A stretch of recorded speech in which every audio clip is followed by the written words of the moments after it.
Hello and welcome back to your family altar. All this week we will be looking at how does the resurrection strengthen me? Especially how does the resurrection strengthen me during this time of pandemic, this time of uncertainty, this time of waiting?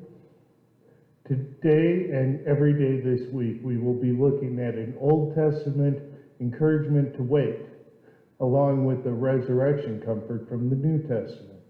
Today we see Psalm 27, verse 14, where it says, "Wait for the Lord, be strong and take heart, and wait for the Lord."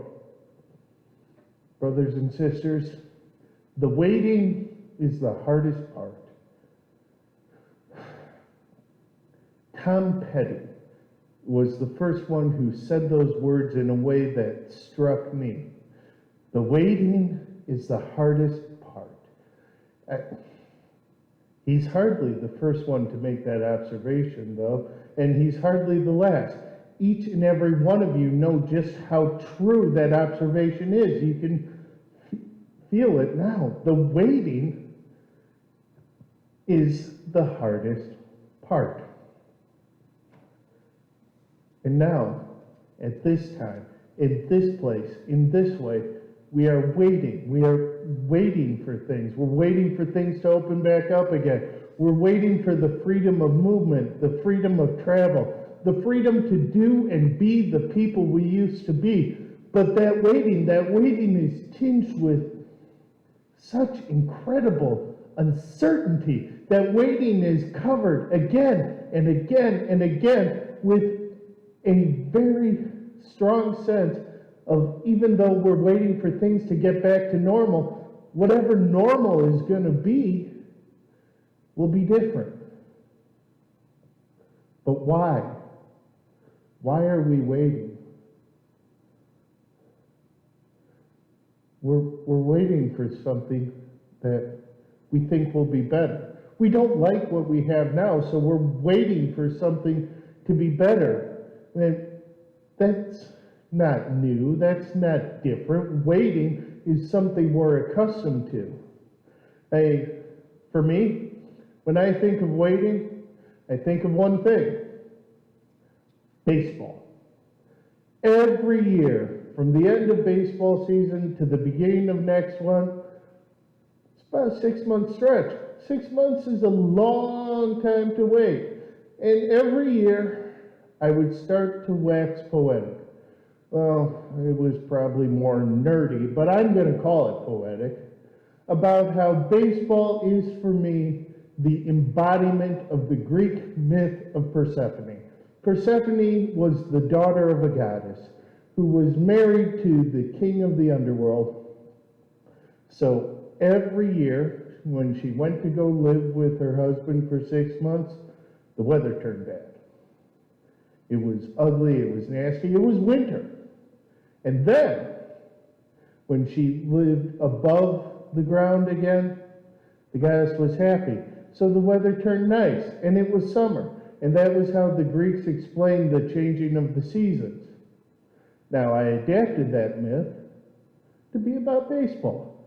When baseball was gone, well, ain't no sunshine when she's gone, to borrow a phrase from the late Bill Withers.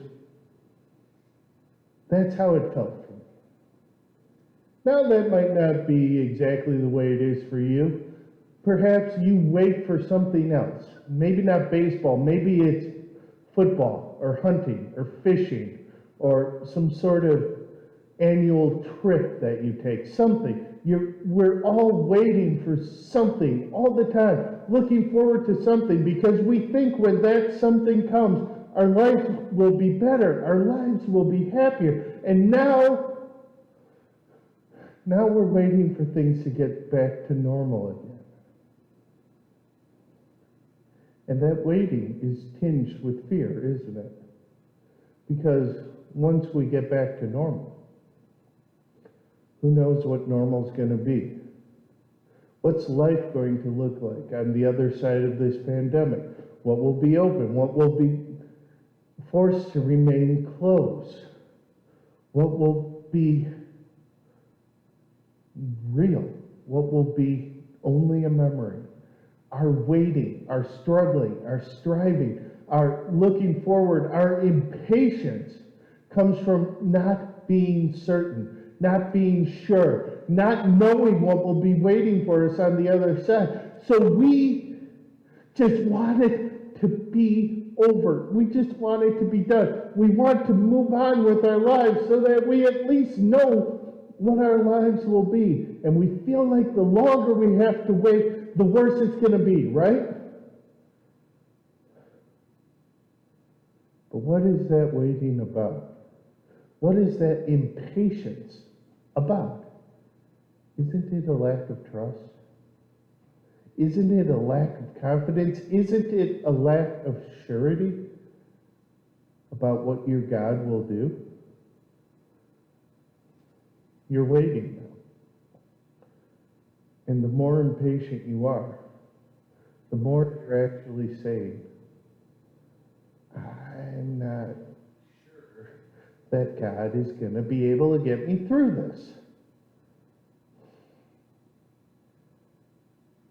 And that is why we return in repentance each and every day to the cross, to the empty tomb, where we hear the words spoken by the angels to those women who went to go take care of their dear friend's body, to go clean and prepare his body for burial. When they found that tomb empty, they were afraid, and the angel said to them, do not be afraid. I know that you are looking for Jesus who was crucified. He is not here. He has risen, just as he said. Come, see the place where the Lord lay. Those women knew fear. Those women knew anxiety. They had to wait a full day to prepare their dear friend's body for his burial because they weren't able to do it during the Sabbath.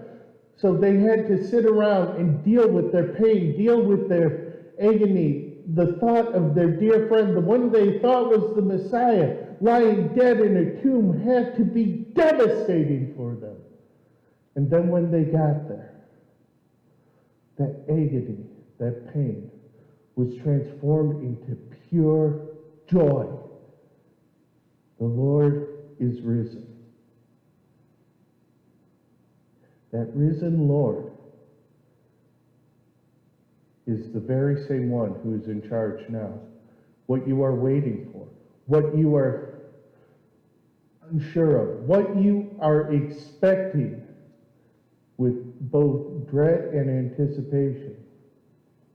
He already knows what's going to happen. And he will take care of you. So now, all you have to do is wait and trust. Trust that whatever's waiting for you on the other side of this, it's going to be great. It's going to be exactly what you need it to be, because God will give you nothing less. Even when all looked like it was lost for these women, God saved them. God took away all of their sins. The same God who was powerful enough to do all of that will make sure that you have whatever you need. So we wait. Our second Redeemer truth for this week is the resurrection leads us to wait on the Lord in courage. We sing our next hymn.